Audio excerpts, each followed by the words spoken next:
Halo teman-teman, kembali lagi di channel KLC Mentor. Bagaimana nih kabar para pejuang CPNS maupun P3K pada tahun ini? Semoga masih tetap semangat dan terus mempersiapkan diri untuk menghadapi seleksi pada tahun ini ya.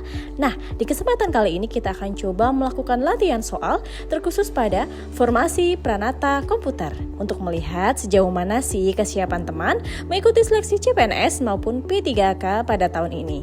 Oh iya, sebelum kita mulai, bagi teman-teman yang mau mempersiapkan diri lebih intens, KLC Mentor Team telah menyiapkan beberapa file materi, soal, atau kuis latihan maupun tryout. Nah, bagi teman-teman yang berminat, silahkan menghubungi nomor admin di kolom deskripsi video. Dan sebagai tambahan, nantinya juga akan dibuatkan grup untuk diskusi serta sharing pengalaman bersama rekan-rekan ASN yang telah lulus. Oke baiklah, tanpa panjang lebar lagi, kita langsung masuk ke soal yang pertama. Menyatukan semua kabel yang datang dari komputer baik server dan klien atau perangkat lainnya merupakan fungsi dari A. Hub atau konsentrator, B. Kabel, C. Network Interface Card atau NIC, D. Personal komputer atau PC atau komputer, E. Time Sharing System. Jawaban A. Jaringan kabel media transmisi data yang menggunakan kabel untuk menghubungkan perangkat-perangkat dalam jaringan. Jaringan kabel tersusun dari berbagai komponen antara lain komponen hardware, salah satunya adalah hub atau konsentrator.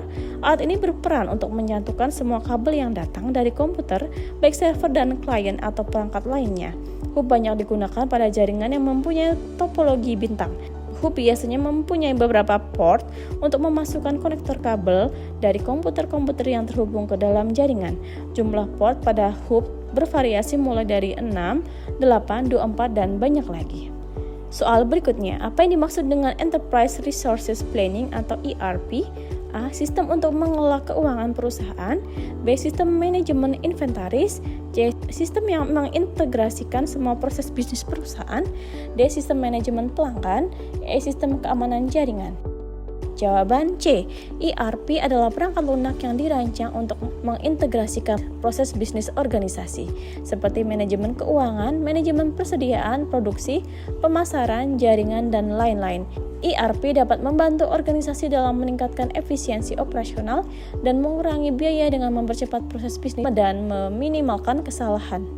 Soal berikutnya, yang berfungsi untuk menghubungkan perangkat jaringan di internet guna mentransfer data dari satu perangkat ke perangkat lainnya adalah titik-titik. A. TCP/IP, B. SPX IPX, C. NIC, D. X25, E. FTP. Jawaban A. Protokol merupakan sekumpulan aturan yang memungkinkan berbagai media, platform, atau aplikasi yang berbeda-beda dapat saling berkomunikasi dengan benar. Salah satu contoh protokol komunikasi adalah TCP/IP, Transfer Control Protocol atau Internet Protocol, merupakan protokol yang digunakan di internet. Fungsi utama dari TCP/IP adalah untuk mentransfer data dari suatu perangkat ke perangkat lainnya. Soal berikutnya, berikut ancaman TI yang mengarah pada tindakan pelanggaran hukum adalah A. Program-program jahat, B. Hacker, C. Phishing, D. Spam, E. Kelemahan sistem.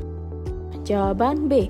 Ancaman TI yang mengarah pada tindakan pelanggaran hukum misalnya serangan hacker, penipuan menggunakan sistem TI, pencurian kata kunci atau password, serangan pada data, dan lain-lain. Soal berikutnya, dalam SQL, perintah apa yang digunakan untuk mengubah data dalam tabel? A. Select, B.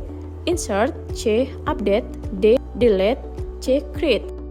Jawaban C. Perintah update digunakan untuk mengubah data yang sudah ada dalam tabel database.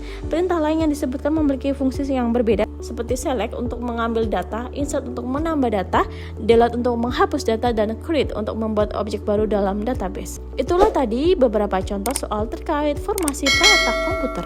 Bagi teman-teman yang ingin lebih intens mempersiapkan diri berdasarkan soal terbaru, silakan hubungi nomor yang tertera di kolom deskripsi video. Sekian dan terima kasih. Sampai jumpa di video berikutnya.